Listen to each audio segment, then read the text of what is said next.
तो गाइस एक बात जो है काफ़ी दिनों से मुझे लग रहा था कि मैं आपके साथ उसको डिस्कस करूं और फाइनली मुझे कमेंट भी आ गया कि उस बारे में बताना चाहिए आपको। तो मैं उसी के टॉपिक के ऊपर आज बात करूंगा कि वो जो रीज़न अभी फ़िलहाल बहुत सारे बाइकों में हम लोग को दिख रहा था और फाइनली हम उसमें उसके ऊपर भी थोड़ा बात करने वाले हैं कि आगे जाके क्या यह दिक्कत बड़ा होगा या फिर हम लोग जो दिक्कत देखे थे पहले वो क्या ख़त्म हो चुका है। बहुत लोगों को लगता है कि आगे जाके ये धीरे धीरे बड़ा होता जाएगा या फिर कोई भी लगता है कि नहीं ख़त्म हो चुका है। तो दिक्कत क्या है पहले उसके बारे में जानते हैं, ठीक है ना।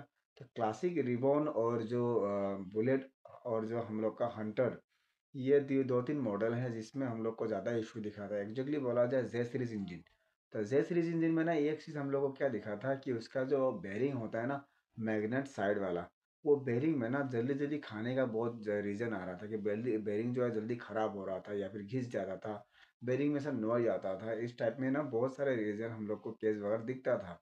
तो लास्ट टाइम मुझे भी एक दिक्कत मिला था, आपको वीडियो मिला होगा, वो दिक्कत जो है मुझे मिला था, लेकिन वो दिक्कत जो ना लास्ट में उस जैसा रीज़न नहीं निकला मेरा, लेकिन अलग जैसा रीज़न निकला है, लेकिन वो रीज़न नहीं निकला है जो हम लोग बता रहे थे। तो मैंने एक इंजन भी डिसमेंटल किया था इस रीज़न से साथ साथ, क्योंकि इसके अंदर पानी घुसने का ना एक रीज़न निकला था कि पानी घुसा है और उसके अंदर बालू वगैरह घुस के ना बेरिंग को ख़राब कर दिया है। तो मुझे वो रीज़न निकला था। फिर हमने इंजन खोला तो खोलने के बाद जब पता चला कि वो सिंगल बेरिंग है जो था, सिर्फ ख़राब हुआ था। वो लेफ्ट साइड वाला होता है बेरिंग जो ख़राब होता है, वो बेरिंग ख़राब होने से ही ना पूरा इंजन का जो नॉइज़ है अलग बन जाता है। तो बेरिंग ख़राब होता क्यों है, उसके ऊपर मैंने पहले बताया था कि कुछ इंजन में अगर पानी वगैरह घुसता है तो तभी होता है, ठीक है।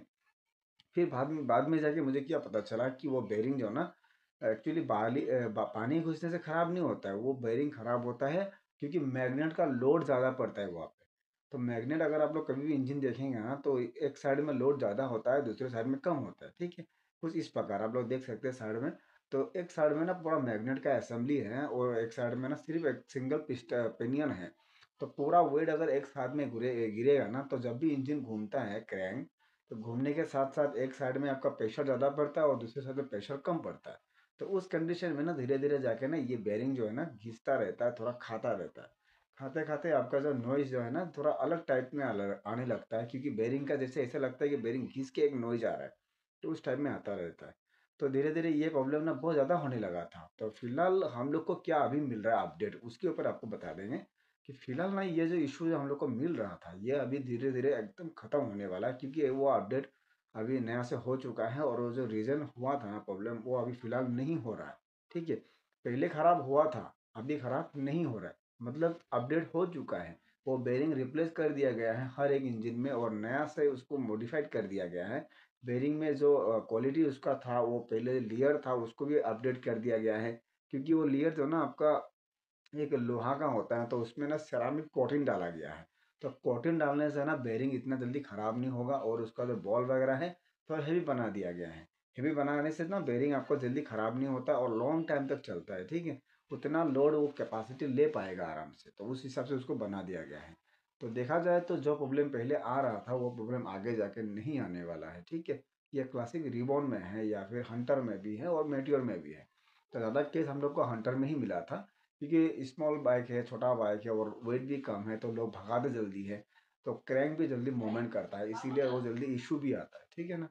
तो उसमें इशू आ रहा था और फिर इन जे सीरीज इंजन में और दो तीन इशू आया था, जैसे कि पिस्टन बैरल का इशू, बहुत जल्दी जल्दी ब्लॉक खराब हो रहा था सबका, तो ब्लॉक का इशू आया था।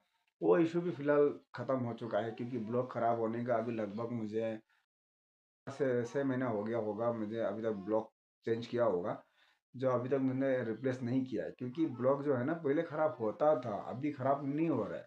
मतलब कोई भी चीज़ अगर ख़राब हो रहा था ना, तो कंपनी उसको देख के ना वो ठीक करवा देता है। ठीक करने के बाद वो जो इशू आता था वो फिलहाल अभी नहीं आता है, ठीक है। तो उस टाइम में देखा जाए तो मेरा क्लास प्लेट का भी बहुत ज़्यादा इशू आया था पहले पहले, तो वो भी प्रॉब्लम सॉल्व हो चुका है। फिर आ रहा था क्या आपका गियर बॉक्स का कुछ नॉइज आ रहा था, वो भी सॉल्व हो चुका था। तो इंजन में थोड़ा थोड़ा साउंड था, इंजन का नॉइज़ भी था, जैसे कि टिक टिक नॉइज़, वो भी आ रहा था, वो भी अभी ख़त्म हो चुका है, क्योंकि इंजन का टैपेट का जो सेटिंग था उसको बहुत पहले ही ठीक कर दिया गया है, क्योंकि वो धीरे धीरे अपडेट होता रहा था। जैसे कि फर्स्ट सर्विस में हम लोग टैपेट सेटिंग करना पड़ता था, फिर थर्ड में करना पड़ता था, सेकंड में करना नहीं पड़ता था, लेकिन अभी क्या हो रहा है कि फर्स्ट में ही करना नहीं पड़ेगा। आपको डायरेक्टली थर्ड में करना पड़ता है, तो मतलब अपडेट हो चुका है, वो ठीक कर चुका है प्रॉब्लम वगैरह, ठीक है। तो जेट सीरीज इंजन को लेकर ना हर एक चीज़ कंपनी उसको एक्सरा कर रहा है कि और क्या हम लोग उसको ठीक कर पाए। ठीक है, प्रॉब्लम जब आप बताते हैं ना तो हम लोग को पता चलता है, तो हम उसको जब ठीक करते हैं तो कंपनी को पता चलता है। तो इसी तरह से ना कस्टमर पहले टेक्नीशियन को बताएगा, टेक्नीशियन फिर कंपनी को बताएगा, तो उस हिसाब से सामान जो है ठीक होता जाता है, ठीक है। तो उसी तरह से बाकी जितने भी इंजन थे सब में उस तरह से ठीक होता गया है। अभी हिमालयन 450 में जितने भी अपडेट आ रहे हैं क्योंकि टेक्नीशियन बता रहे हैं इसलिए अपडेट आ रहा है, वो ठीक होता जाएगा धीरे धीरे। तो कस्टमर बोलेंगे तभी ना पता चलेगा, ठीक है। तो इस तरह से अगर आप लोग कमेंट भी मुझे बता देंगे ना कि क्या रीज़न आपको मिल रहा है, तो मैं उसके ऊपर भी वीडियो बना सकता हूँ या फिर आपको बता सकता हूँ। जैसे कि ये वाला कमेंट मुझे मिला था, मैंने आपको बता दिया कि क्या क्या अपडेट नया से हुआ है। तो इंजन में जो भी अपडेट हुआ था मैंने आपको बता दिया, क्योंकि एक ब्लॉक में अपडेट हुआ है, दूसरा बेरिंग में अपडेट हुआ है, और तीसरा क्लास प्लेट में भी अपडेट हो गया, इंजन ऑयल में भी अपडेट हो गया। इंजन के अंदर में जितने भी जड़ वगैरह थे उसको भी सही से ठीक कर दिया गया है। लीकेज का तो कोई इशू था ही नहीं पहले से भी और अभी भी, ठीक है। तो अभी बोलना जाए कि इंजन में इतना ज़्यादा कुछ इशू है नहीं, फिलहाल 0% इशू हो चुका है। और बॉडी में अभी थोड़ा बहुत इशू था, टोटल बॉडी वगैरह का, तो वो भी इशू सॉल्व हो गया है। फिलहाल जो इशू हम लोग को ज़्यादा मिल रहा है ना वो मिल रहा है मीटर का, इंस्ट्रूमेंट क्लस्टर। कोई भी मॉडल हो ना उसमें सिर्फ इंस्ट्रूमेंट क्लस्टर में थोड़ा इशू मिल रहा है कि वो कटा वगैरह उठ नहीं रहा है या फिर किलोमीटर नहीं दिखा रहा है, एबीएस लाइट ऑन हो जा रहा है। तो ये कुछ इशू हम लोग को मिल रहा है, तो वो भी धीरे धीरे कंपनी ठीक कर रहा है, क्योंकि नया से अपडेट होकर मीटर आ रहा है तो उसको रिप्लेस करवा देंगे तो वो भी प्रॉब्लम सॉल्व हो जाएगा, ठीक है। अगर कोई बाइक लेना चाह रहा है ना, ये मन में मत रखिएगा कि इस प्रॉब्लम के कारण ये बाइक जो है ख़राब है, ठीक है ना। क्योंकि कंपनी इतना कॉस्टली बाइक डाले हैं तो उसका सोल्यूशन भी कुछ ना कुछ निकाल देंगे और ठीक करवा देंगे। तो बेझिझक आप बाइक ले सकते हैं, कोई दिक्कत वाला बात नहीं है। आप आराम से उसको चलाइए और लॉन्ग लाइफ से चलाइए, लॉन्ग ड्राइव चलाइए, कोई बात नहीं। अगर आपके पास आरएस हैं तो कहीं भी आपको बाइक ख़राब होगा तो कंपनी उसको ठीक करवा देगा, ठीक है। तो इन्फॉर्मेशन जो मैंने आपको दिया है वो इन्फॉर्मेशन अगर आपको पता था कमेंट करके बताइएगा, और कुछ नया इन्फॉर्मेशन जानना चाहते हैं तो कमेंट कर दीजिएगा, हम उसके ऊपर वीडियो आपको बना देंगे, ठीक है। तो ये वाला इन्फॉर्मेशन कैसा लगा कमेंट करके ज़रूर बताएं, और इसी तरह का इन्फॉर्मेशन जानते रहने के लिए चैनल को सब्सक्राइब करके बेल आइकन को जरूर दबा के रखें। हम मिलेंगे एक नए वीडियो में नए एक टॉपिक के साथ, तब तक के लिए बाय बाय।